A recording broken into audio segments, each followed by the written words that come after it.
Welcome to the Babylon 5 Alliance. My name is Erik Rupp, and I am your host.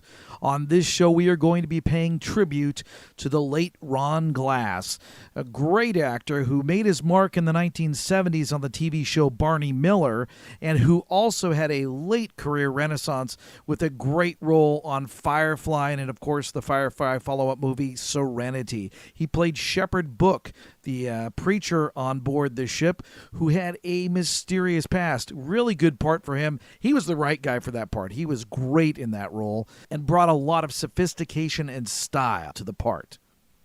Ron's acting career got its start when he was in college. He had decided he really wanted to give acting a try, and he had a teacher there in college who encouraged him to go ahead and go after that. And he did act in a play at that time. Shortly thereafter, he started getting roles in television, guest starring on such TV shows as All in the Family, Maude, Good Times, and Sanford and Son. In fact, Sanford and Son was his first role. He really built up a good body of work as a guest actor in a lot of sitcoms, which led to him getting the role as Detective Ron Harris on Barney Miller. He got that role because there was another actor in a similar role who was not able to continue after the pilot. He had gotten another role in another show, so Ron Glass got the call when they redid the pilot, and he was on the show through its entire run up to 1982, 8 seasons of Barney Miller.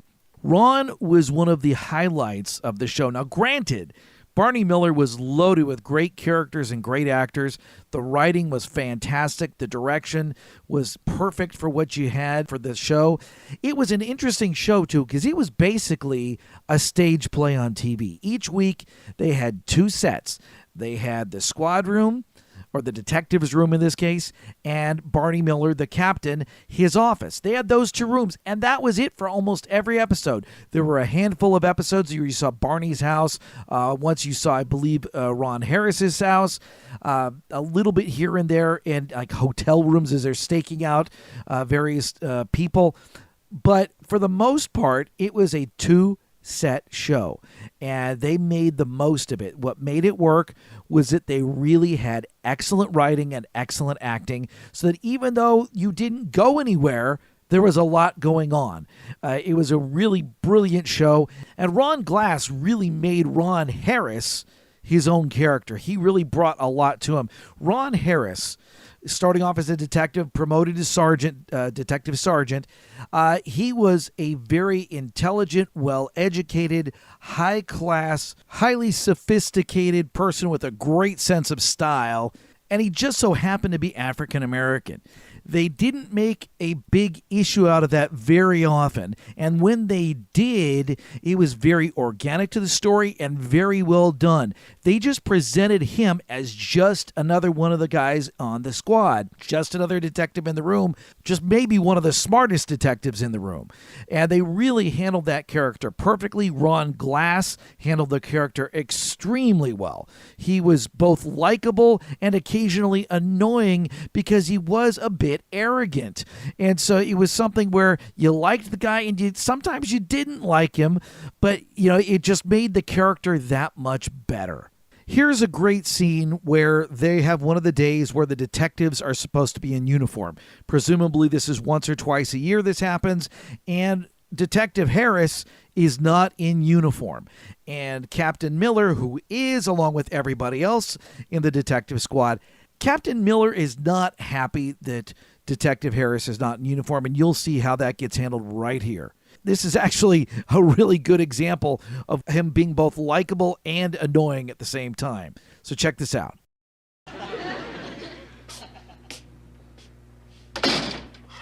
Do you believe that guy tried to get away with something like that?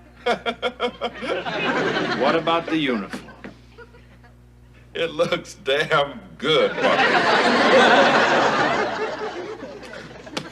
Look, the day's half over anyway.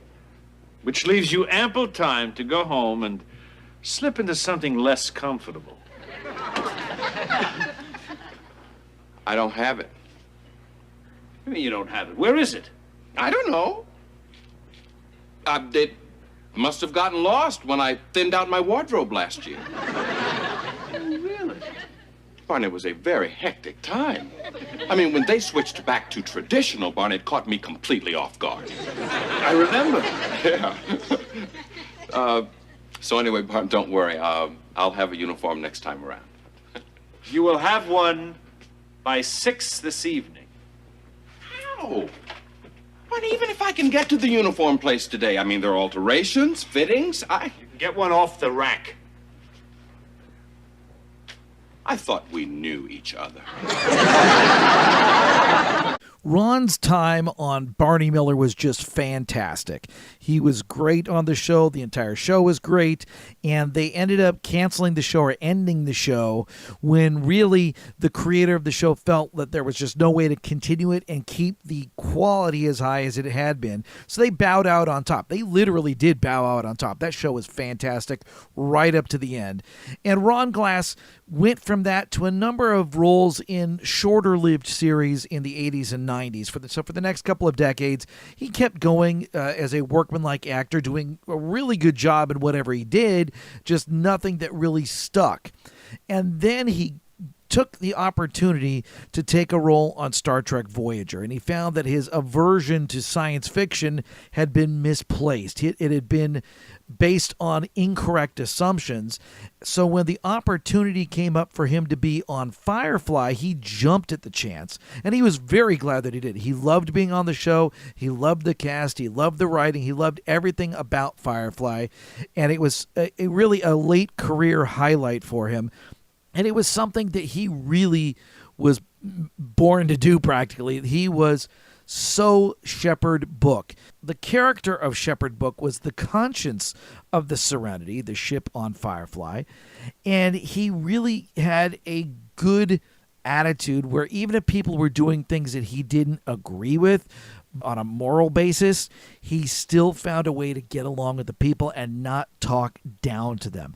It was a really great character, and he really got the feel for the part. He became Shepard Book and did just a fantastic job. Fans loved him. The cast loved him. He was a big part of the show. And the one thing that I've said about the follow-up movie Serenity, the one gripe that I had about that movie is there was not enough Ron Glass as Shepard Book in that movie. But just to give you an idea of what Shepard Book was like on Firefly, let's take a look here at one of his most famous scenes where he's talking to Malcolm Reynolds, the captain of the ship, and he's talking about taking advantage of a woman that Captain Reynolds has inadvertently gotten married to. Take a look. I ain't ever even... My name is Saffron.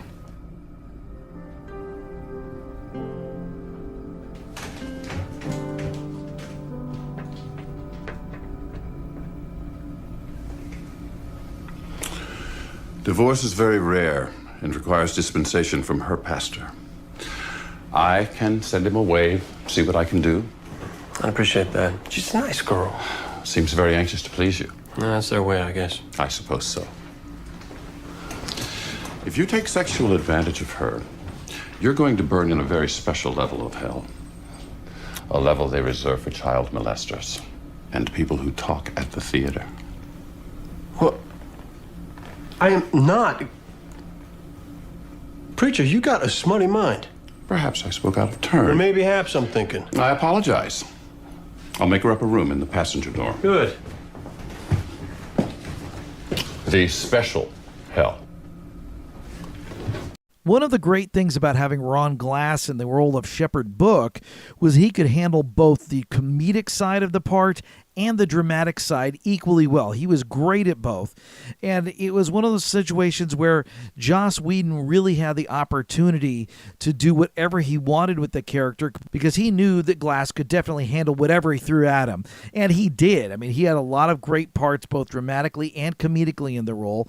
And let's take a look. This is one of the funnier bits with Ron Glass, another iconic moment for Shepard Book.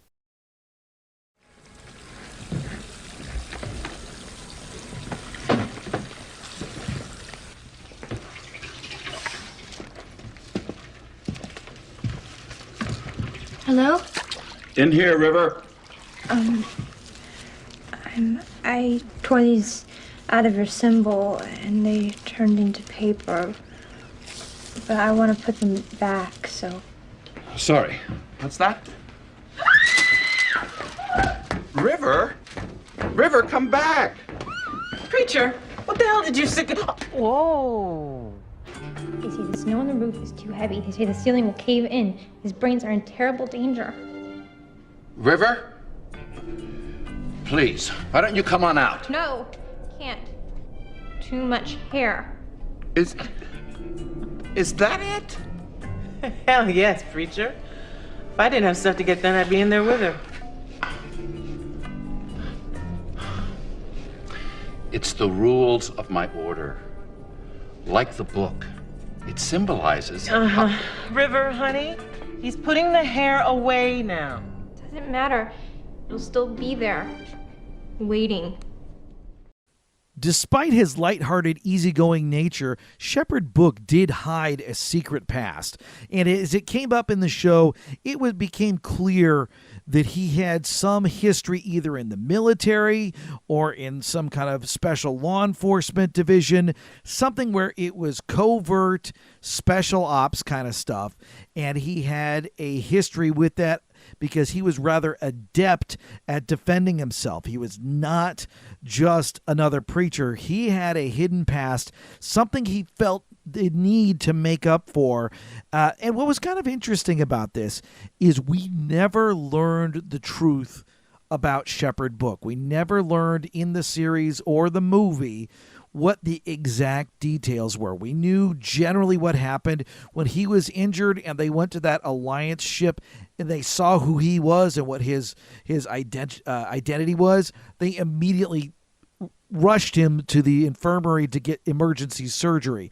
So he was treated as a VIP by the Alliance military at that point. So clearly he did have something going on in his past. Clearly from his attitude about it, where he said, no, I'm not going to tell you about it. He didn't want to share it, and it was something that he did not feel good about. It was not something that he was happy about his past, and he was trying to make up for it by being a shepherd. That was part of why he felt compelled to do that. Part of why he felt that calling was because he was trying to atone for something from his past. We just didn't find out in the show what it was. And you know what? That's perfectly fine, because you don't need everything spelled out for you all the time. You can get the gist of the idea, the gist of the story, and say, you know what? That's enough. He was involved in some kind of covert operations, some kind of group within the military or law enforcement, and he did things he was not happy about, things he was not proud of, things he felt the need to make up for, and he certainly did. He was a great part of the cast. Ron Glass was a great part of the Firefly cast.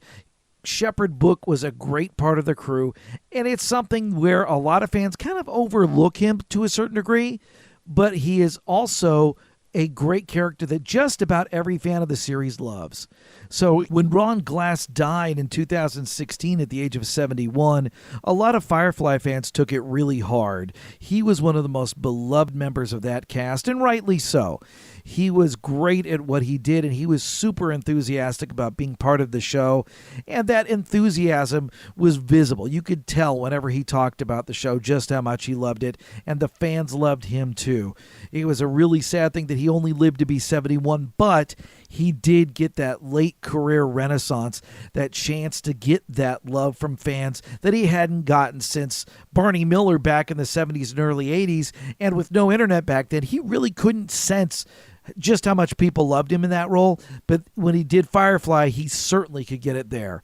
So Ron Glass, definitely a world-class actor who did a great job on both Barney Miller and Firefly, and on anything else that he did. He was always good. He never did anything less than very good. That's just who Ron Glass was. He was a professional, and he did a great job wherever he went. All right, well, that's it for this show. My name's Erik Rupp. I do appreciate you taking the time to watch and listen, and I hope to catch you on the next show.